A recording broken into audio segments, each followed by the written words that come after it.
ആരോഗ്യവകുപ്പിൽ 30 വർഷത്തെ സേവനത്തിനു ശേഷം വിരമിക്കുന്ന പുതുക്കാട് സ്വദേശി വർഗീസ് തെക്കേത്തലയ്ക്ക് പുതുക്കാട് പൌരാവലി ചൊവ്വാഴ്ച സ്വീകരണം നൽകുമെന്ന് സംഘാടകർ വാർത്താസമ്മേളനത്തിൽ അറിയിച്ചു. വൈകിട്ട് 4:30 പുതുക്കാട് CG ഓഡിറ്റോറിയത്തിൽ നടക്കുന്ന ചടങ്ങ് പ്രതിപക്ഷ നേതാവ് VD സതീശൻ ഉദ്ഘാടനം ചെയ്യും. പുതുക്കാട് ഗ്രാമപഞ്ചായത്ത് പ്രസിഡന്റ് KM ബാബുരാജ് അധ്യക്ഷത വഹിക്കും. പ്രചോദി നികേതൻ കോളേജ് സ്ഥാപക ഡയറക്ടർ ഫാദർ ഹർഷജൻ പഴയാറ്റിൽ അനുഗ്രഹ പ്രഭാഷണം നടത്തും. മുൻ മന്ത്രി PP ജോർജിന്റെ സ്മരണയ്ക്കായി പുതുക്കാട് താലൂക്ക് ആശുപത്രിയിലേക്കുള്ള വീൽചെയർ വിതരണം, പുതുക്കാട് ഗവൺമെന്റ് സ്കൂളിലേക്കുള്ള നോട്ട്ബുക്ക് വിതരണം, വയോജനങ്ങൾക്കുള്ള പുതുപ്പ് വിതരണം എന്നിവയും ചടങ്ങിൽ നടക്കും. TN പ്രതാപൻ MP, MLAമാരായ KK രാമചന്ദ്രൻ, സനീഷ് കുമാർ ജോസഫ് എന്നിവർ പങ്കെടുക്കും. വാർത്താസമ്മേളനത്തിൽ പൌരാവലി ഭാരവാഹികളായ KM ബാബുരാജ്, ഷാജു കാളിയങ്കര എന്നിവർ പങ്കെടുത്തു.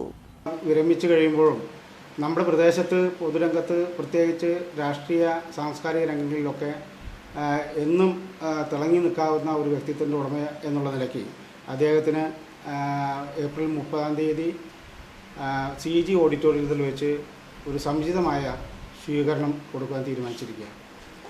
ആ സ്വീകരണം സമ്മേളനം ഉദ്ഘാടനം ചെയ്യുന്നത് ബഹുമാന്യമായ കേരള